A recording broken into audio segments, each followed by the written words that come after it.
Je crois que s'il existe un texte auquel je me réfère, je me suis référé et je continuerai à me référer, c'est la Bible. Pourquoi la Bible? À cause des évangiles. Pourquoi les évangiles? Parce que c'est tout ce que, durant les premières années de notre connaissance d'être humain, ce qui nous a touchés. Bon, mais après, il y a eu la littérature. Non pas que la Bible ne soit pas de la littérature, mais que un livre, un auteur, des livres. Carrément le livre qui m'a le plus intéressé, pas influencé. Je n'ai jamais été influencé par aucun auteur. J'ai écrit sous l'influence d'un auteur, et c'est Aimé Césaire. Pourquoi? Parce que, d'abord, quand je le lis, c'est très prétentieux ce que je vais dire, c'est comme si je me lisais.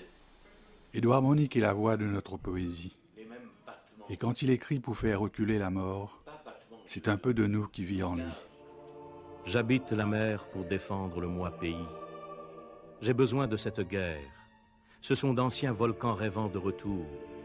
Et je suis amarré à marée neutre, complice du feu et pourquoi pas en colère. S'insurgent mes mots racines rebelles, non pas que je condamne bourgeons et fontaines et douceur de vivre parmi signes clairs, mais que mes entrailles ont poids de brasier. Complice du feu, je n'ai que faire de repentir. Je recommencerai sans trêve le jeu des étraves. Je ne demande ni n'accorderai pardon. Tout a commencé avec ma naissance, le seul procès. Je suis né en terre étroite, prise entre méridiens, plus folle qu'errance folle. Et l'île voyage de pointe en pointe, de baie en baie, les seules distances, l'unique évasion. Ce sont là portes de sel sous soleil et qui sont barrières de rêve à midi. Et l'île voyage, main séquestrée certes, mais charriant ligne de vie à haute voix, malgré l'oiseau boule-boule minuscule qui n'a de chant, qui n'a de chant. Ô terre, étroite légende, prise entre mers, définitive. D'extraits de poèmes faits par Édouard lui-même, c'est Rama Poulusamy, ami d'Édouard et directeur de médias, qui publie cette anthologie. Rama. La mer, la mort, sans poser la balance. Ce nègre de préférence a donné son nom à un prix de poésie organisé par Immédiat. Rama Poulusamy nous raconte Édouard Monique. Ce choix anthologique réalisé par l'auteur comprend des extraits de l'ensemble de son œuvre. Quand dire qu'elle est particulièrement poétique, la poésie étant pour lui une fonction fondamentale car elle est le seul pieux mensonge auquel l'homme a droit. Pour Édouard Monique, l'homme n'est pas né pour vivre, mais pour mourir un jour. Ce qui le révolte, car il refuse la disparition et ne croit pas en l'immortalité. Édouard Monique appartient à la catégorie des griots. Ses poèmes doivent être lus et relus pour laisser les mots se charger de sens. Ce petit pays-là manqué, ce petit pays Maurice, pays comme l'arc-en-ciel dormi dans la terre. Dormi dans la terre, ça m'arrête la terre miracle. Astère qui connaît, qui passait de l'autre côté brisant, les sentiments, un bébé aimant la terre, comme sur la côte financière, la terre comme son papa peut dormir pour un soleil noir, en bas la terre, comme son maman peut dormir, pour un l'angélix, en bas la terre qui plisse la terre, qui toute la terre. La péninsule, les besoins retrouvent son racine. Non, n'a pas tout son pied bon, Letzi, n'a pas pousse l'eau piémont. Non, pousse l'eau piémont. Letzi, pousse l'eau pied, Letzi. Il besoin avec la main. Vous y allez, donnez pli pour capable fatiguer l'esprit. Vous connaissez tout au secret, vous connaissez toute manigance. Mais, trop beaucoup d'années puis passées, il n'est plus trop connu qui côté la mer. Le quartier, c'est là où on est vivant. Pas, c'est là où on vit. C'est différent. C'est là où on est vivant. C'est-à-dire, c'est là où on reçoit tout ce qu'on peut recevoir. C'est là qu'on donne tout ce qu'on peut donner. C'est là où aussi on se refuse à beaucoup de choses. Le quartier, pour moi, plus tard, je le dirai dans une œuvre de plus de 30 volumes, mon quartier, pour moi, c'est mon île. C'est l'île réduite, à sa plus simple expression, le quartier. Parce que toute ma poésie répond à une question. D'où viens-tu?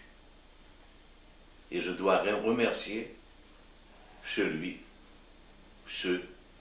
tous ceux qui, en pensant à mon œuvre, ou en pensant à moi, me posent la question du lieu où j'ai appris à vivre. Le quartier, c'est le lieu où on a appris à vivre. Et apprendre à vivre, cela veut dire cela signifie la joie comme la souffrance. L'enfance, c'est la plus belle et la seule vraie saison de notre vie. En tout cas, c'est la seule vraie de ma vie à moi.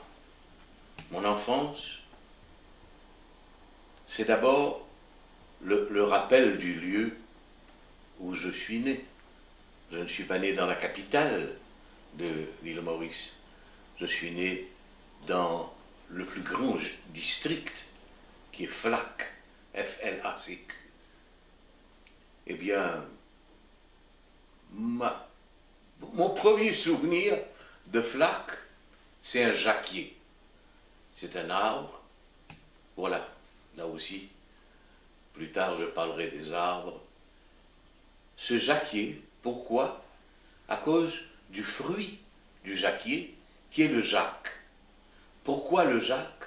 Parce qu'une fois ouverte, c'est le fruit pour moi qui contient dans la bouche tous les goûts du monde. Comme sa sœur Marie et sa famille, Édouard fait partie intégrante de notre imaginaire littéraire. En mémoire du mémorable, il ne mourra jamais tant que nous ouvrirons ses livres.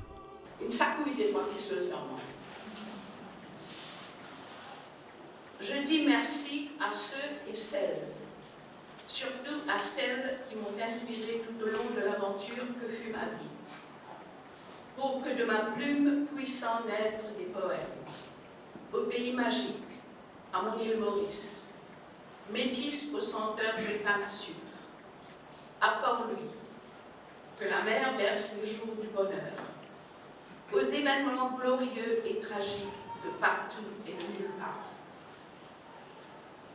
Je dis merci à Françoise, à mes familles passées, présentes et futures, à mes amis poètes, grands frères et sœurs de la lignée des sculpteurs du verbe, à Ramapounoussami et ses collaborateurs d'immédiat, Kamini, Désiré, Viné et Simi. À tous, je peux maintenant hurler en toute sérénité que le poète ne meurt jamais. Édouard, Marc, Joseph, Edith, Monique, Paris, juin 2019. Vous savez, dans mon île, quand les gens simples de la rue, les gens qui vont boire un petit grog à la... Eh ben, ces gens-là, parfois, innocemment, vous donnent une nouvelle, vous racontent quelque chose, et puis pan. C'est comme ça qu'un jour, mon père est arrivé, il était très, très triste. Ma mère était en train de trier des lentilles pour le repas du soir. J'étais, comme toujours, assis à côté d'elle. Mon père arrive, triste, enlève son chapeau, son feutre, le pose par terre et s'agenouille presque à côté de ma mère et secoue la tête. Et ma mère dit en créole, qu'arrivait Daniel? Son nom c'était Daniel. Il s'appelle Daniel Maximilien. Et ma mère dit, qu'arrivait Daniel? Qu'arrive-vous? Qu'est-ce qui vous arrive? Et mon père répond, Liline, c'était son nom, ma mère. La France, une perte la guerre. La France a perdu. J'ai regardé ma mère, j'ai regardé mon père. Je n'avais jamais vu la France, comme ça. Et tout de suite, c'était pour moi une grande solitude. Vous voyez? La France avait disparu du monde. Et aujourd'hui, je me rends compte ce que ça aurait pu signifier si la France n'était plus au monde. Je sais que je suis, on dit toujours, je suis un francophone enragé. C'est vrai, c'est vrai. Mais pas pour la Tour Eiffel, pas pour la France, aussi tout ça. Mais moi, pourquoi? Pour cette langue, pour la langue française. Dans la langue française, j'ai appris précisément tellement de choses. J'ai expérimenté le beau, le laid, le grand, le petit, tout ce que vous voulez. Et aujourd'hui, à l'automne de ma vie, j'ai peur.